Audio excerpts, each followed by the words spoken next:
Trade Talk, powered by Travis Perkins. Hello and welcome to Trade Talk. This is a podcast for anybody who is in the trade or thinking about joining the trade. It is full of great tips, some really good subject matters that you might find helpful or even relatable as well. Joining me today is Karl and Jake. Guys, if you'd like to introduce yourself, Karl first. Hi, Sally. Yes, my name is Karl Conway. I own a building company in Sale, Manchester, KLC Builders. Been trading for a fair few years now. And Jake. Hi, Sally. Yes, my name's Jake Keenan and I'm a branch manager within Travis Perkins Builders Merchants. Been with the business between 5 and 6 years. And my name is Sally Wallace and I am the wife of a builder for 15 years now. I actually went really down then, didn't I, when I said that? It was a really bad thing. Do you know what's quite interesting, though, is something that has been brought to my attention just by being with my partner. My husband's called Scott. You'll probably hear me talk about him quite a bit. We've been together for 15 years. He's actually been in the trade for 20 odd years now himself. Is that actually, as a tradesman now, he sort of sits as a site manager. He didn't ever start off as a tradesperson. It's not a sort of something that he aspired to do when he was at school. He actually went to university in the end. And that is something that I find quite interesting with people who are in the trade, just by, chatting to the guys that work with my husband at the moment, is it's not a career that a lot of people set out to do. I don't know whether this is similar for you guys as well. Yeah, I was lucky enough that a friend of mine's dad was a builder, and within the 6 weeks holidays of school, he always gave me the option to work, which was kind of like brewing up, sweeping up, and obviously doing all your labour. And then from there moved on to college, where I did decide to kind of go into the trade, but not knowing which type of trade. So the first year was kind of a bit of a college course on electrics, plumbing, bricklaying, joinery, and then after that you take the choice of which one you want to pick. So did you do something similar as well then, Jake? So I came out of school, went the usual route, went into college and did a 3-year diploma in sports science. Oh, yours is totally different then as well. So never involved in building trade, never come from a family background of building joinery or any aspect of the work. I was at part-time at Tesco at the time while I was at college, became a line manager there. Fancied a change in my life, so found the apprenticeship scheme with Travis Perkins of a level 3 management, and that's where my career started. Right, so you actually started as an apprentice then with Travis? Yeah, as an apprentice 5-6 years ago now. Jumped straight into it. It's a government scheme that Travis Perkins they get involved with, and it's steadied the ship for me. It's taught me a lot within the building trade. I mean, you've been with Travis now for 5 years, isn't it? And you've worked your way up through then, haven't you? Yeah, I've done the ranks. Started off as an apprentice for 18 months and then went into the tool hire side of things, went back into the branch depot and then worked my way up through the management system. Originally coming the tool hire manager in Altrincham. I've then gone back to Wimslow as the assistant branch manager and then operated a few branches in the northwest and then currently in Congleton as a branch manager, so... Good. Well. And you've done really, really well. And for yourself then, Karl, so when you were working with a friend's dad then over the summer months, and then what made you think, do you know what, I'm going to go, because that's interesting, because Jake's gone corporate, we could say corporate, couldn't we really? Yeah. So he's gone to work for a business, but you actually thought, do you know what, I'm going to set myself up on my own. Yeah, it all decides on the person that you're working for. If you're a good lad that you're willing to learn and, you hear things and you learn by things and you're safer with everything, then he gave me the option to go to college and learn bricklaying. Now, he was a general builder, which kind of took on a bit of everything from the groundworks to the roof works. So apart from maybe electrics and plumbing, we had a bit of a different kind of trade in there. So I went to college, learned a few years, also had a few little jobs in the background as well, trying to keep going with money and that. And you just learn what you learn. And if you're a good tradesman, you've got your head screwed on, I think you'll do well. See, that's interesting. So I met my husband 20 years ago when he was actually at university, and that's where he was doing business. He was doing business studies and art. And then, this is going to sound a bit weird, it was actually his ex-fiance's dad who was a bricklayer. And I think he'd moved in with them for a little bit whilst he was at uni. He'd met her whilst he was at uni and he moved in with them for a bit. And this is a guy who was still incredibly good friends to this day. In fact, he did our extension on our old house. And he just saw how he worked, how he was a lad from Salford who'd come from nothing and was living in a over £500,000 house and was like, hang on a minute, that's something to aspire to be. And just saw what was capable just by using your hands and and customer service. I know it sounds crazy, but it's that customer service which is so key, isn't it, within the trade? Being able to talk to customers, having these conversations and spin plates. And I think that's what it was. That was it for Scott. That was the catalyst. And he basically went on the tools as an apprentice. And it is hard graft, isn't it? To start as an apprentice. I mean, I don't know whether obviously you're working for a friend. I don't know whether you had the same sort of experience, but this is where, I mean, and I know this as a tradesman's wife, it's very difficult to get people interested in the trade nowadays. It's something that is to start from scratch and to get on those tools. It's something where it doesn't seem that sexy. Does that make sense? And I don't know whether this is something that you both experience as well, because you guys work with a lot of tradesmen firsthand. I personally think that they're not putting too much out there to help maybe new builders, new generation of people coming into it. I mean, I was in the YTS scheme at the time. So do they still do that nowadays, YTS? Different grants. Different probably under a different umbrella, isn't it? Yeah. So it's just, you don't really see younger boys or girls coming into the trade, but I presume they are out there, but you don't usually see a lot of it. I mean, the one that you did, the apprenticeship that you did then, Jake, with Travis, do you get a lot of regular people, a lot of regular young people who are taking that opportunity? Yeah, so a lot of the calibre, say, that's coming through the ranks of apprentices is people that have never been in the industry. Right. So that's something Travis Perkins, we definitely advertise and we definitely strive for that aspect of member of staff. We want to get new people through the ranks. Myself personally, I've never laid a brick in my life. So I've never been a trade. I am in the industry now. Yeah. But obviously, same again, going back to your points, I wouldn't know where to start to become a tradie if I didn't know someone in the game already. If I didn't know a company to go and speak and get the confidence to go and speak to them, then I wouldn't know where to start. I'd go to college and that's probably where I'd start off and go from there. Yeah, I think it's difficult. I think it's difficult to builders, and I know this, just through conversation, it's difficult to try and get somebody who's hungry for it, because it does come with its, should we say, hurdles, because at the end of the day, if you're not working, you don't get paid, do you? So they do have schooling that brings in construction, so I do know that they are trying to push it a bit more now, because sometimes we get phone calls where there's work experience and you get the people that want to do that type of trade, and they are trying bricklaying and they are trying joinery, so it is pushed a little bit more in school on the construction side. That's good to hear, because unfortunately at the moment we live in a world of social media where everything's super glamorous and heavily filtered, should I say. So it's almost like we're living in a world where you'll be encouraged to almost live under a filter and be an influencer. And so really, and this is for both, for guys and girls, really, it's the same thing. So unless you've got those turkey teeth, which I'd like to say quite a few builders have got turkey teeth nowadays. Mine's coming. Did you say yours are coming? Mine are coming out. Oh, I love this. This conversation could take a whole turn right now. No, seriously, have you gone over and had a little bit of... I've had my hair done. Oh, I had my hair this done. is the I had best a hair transplant. Yeah, started losing it. I don't know if it's too much cement in your hair that makes it go. But yeah, wow. I did go slightly bald on top, and then I had a hair transplant. This is the best conversation. The company over there, so I got it at a really good price, and he's trying to help me go back to get my teeth done as well, which there is a lot of people going over. It's a lot of lads in the trade as well, isn't it? A lot of lads in the trade now are getting the hair done and they're getting the teeth done. So it's like turkey teeth and hair. And see, this is it. So this is where there is opportunity to make money in the trade. And I think that's what a lot of young people think is, I've got to do all that hard graft. And I think that's what scares people off, is the fact that it is hard work. I'm not going to get paid a lot for it. But when you're starting out as anything, you can't suddenly just expect to be earning you've got to go up the ranks. Yeah. Exactly. And it's a bit of an old-fashioned business in that sense, isn't it? And it's probably a bit of an old man's mindset of, you've got to start at the bottom and work at the top. But you've got to get the skills to be paid what you're worth. I can only imagine within the trade. Yeah. It's like you suddenly can't start fitting crazy bathrooms and making big money when you really are just on your plumbing course at college. It all depends on if you've got someone that's teaching you and putting the time and the effort to stop and show you what is happening on the trade, and if they're eligible to take that in, they'll do well. If you're telling someone to do a sand cement mix and you show them once and then the next time they're just not getting it, and then you tell them again and the next time they're not getting it, it kind of says what it says. So the more you put into it, you do get a lot out of it. It is a hard game for your body and your mind, but you know, if you stick with it, and weather, obviously the weather takes a big influence on what you're doing, but you can get there and it is worthwhile. Especially if you're building your own house as well. That's it. You're not paying anyone else to do it. You're just putting all that effort and that equity into your own building.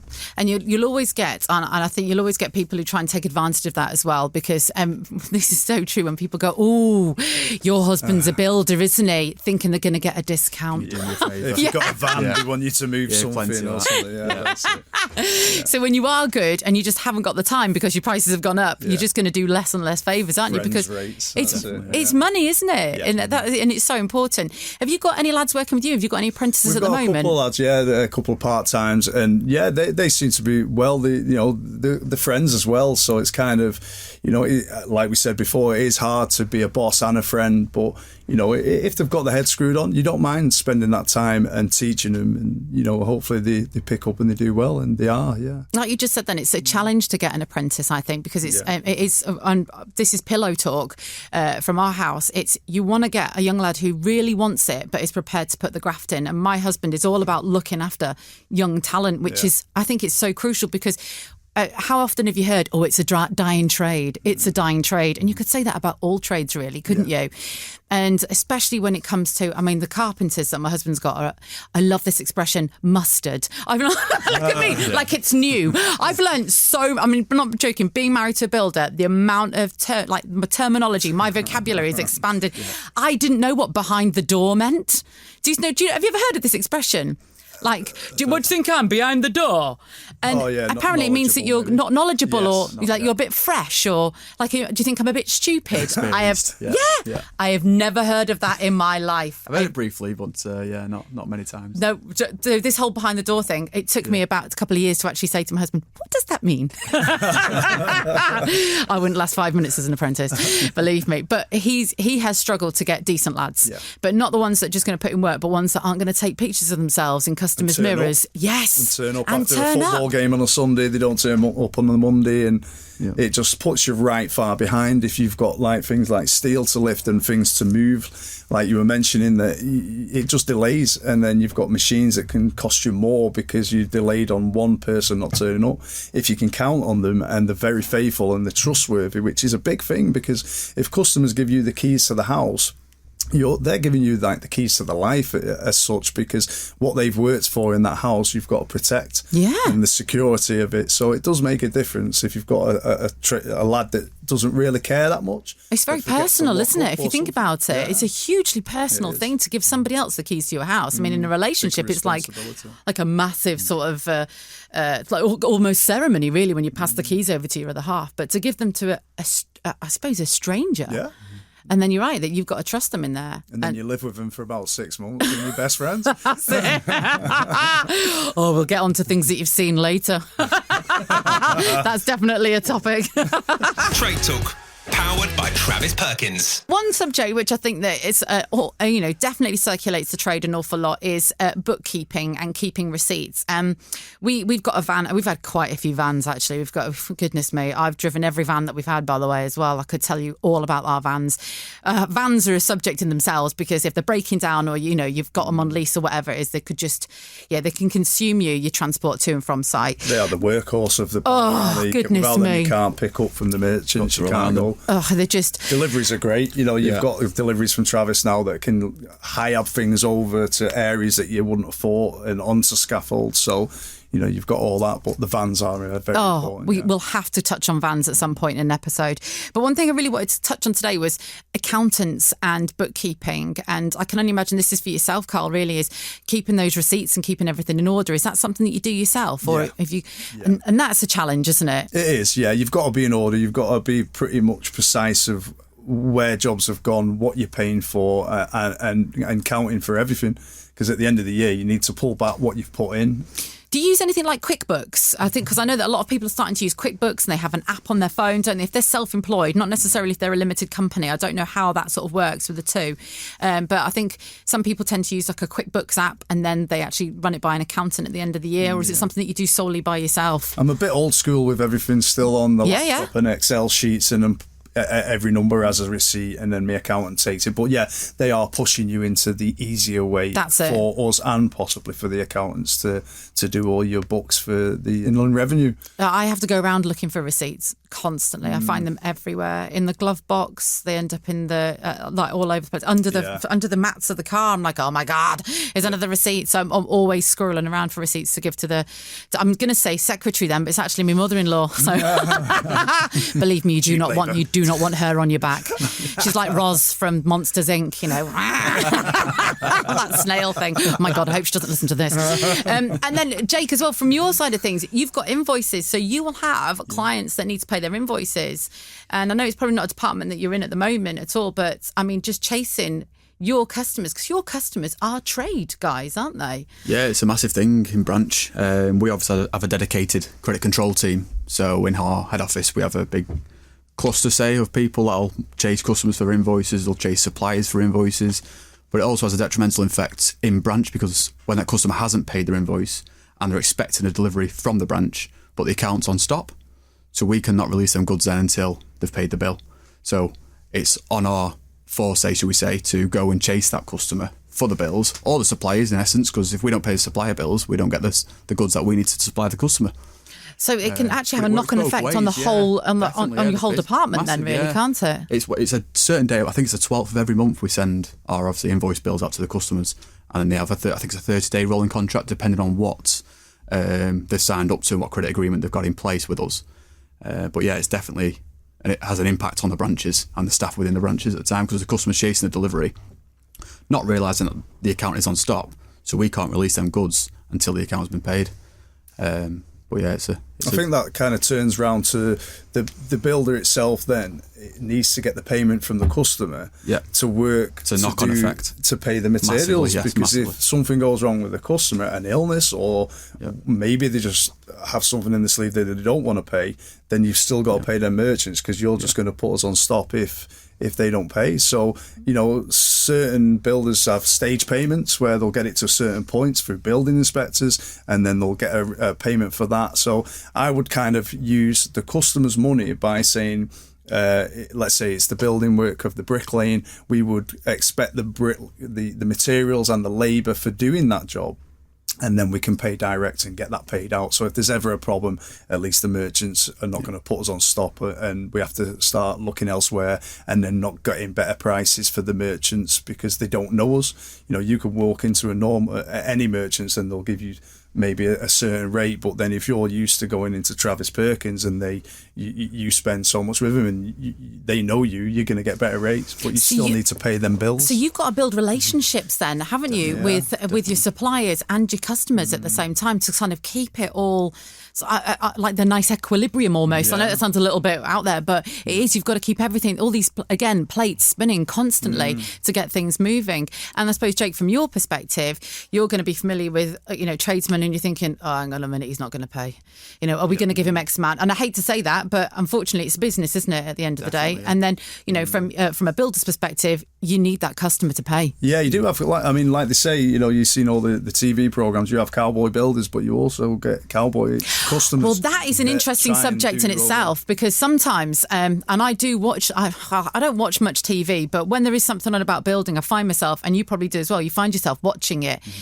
And we all know how things can be edited nowadays, do you know what I mean? Yeah. But do you find that sometimes that builders can be painted in a bad light? And you just said it then, cowboy customers. Do you find that with the programme was called, there was a programme, wasn't there, called Cowboy Builders? Do you find that sometimes it can be the customer that could be a little bit shady? Can we say that word? Yeah, you can.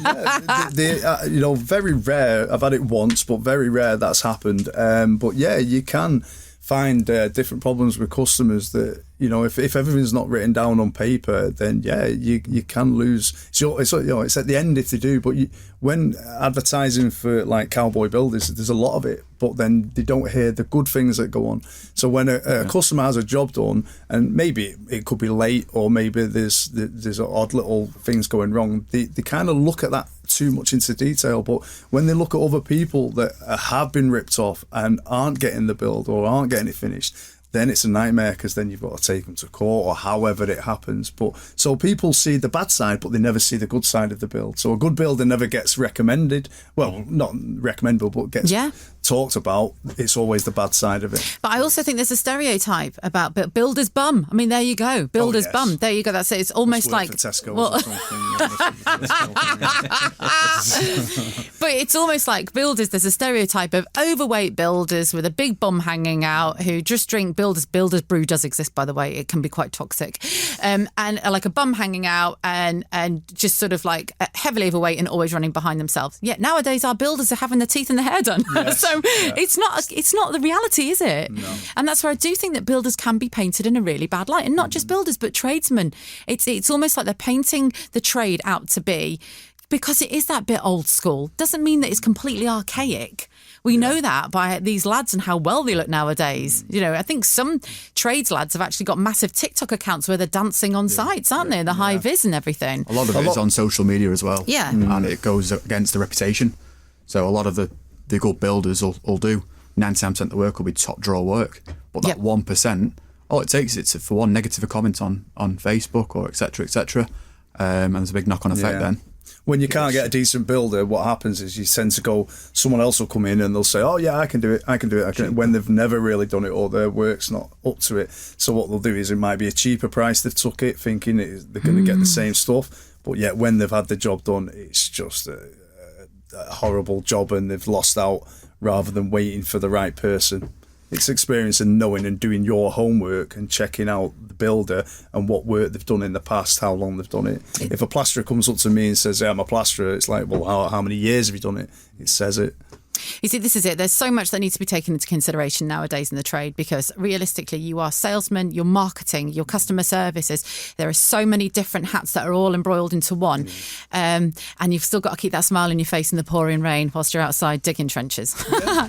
Right. So thank you so much for joining us today on Trade Talk. Karl. Been a pleasure. Jake. Thanks for having us. Make sure that you join us for episode 2, where we are going to be touching on subjects such as getting your tools together, tool hire, as well as insurance, company insurance, liability insurance, and managing your team. But not just that, managing your customers as well. Thank you for joining us today, and we hope to see you again very soon. Trade Talk, powered by Travis Perkins.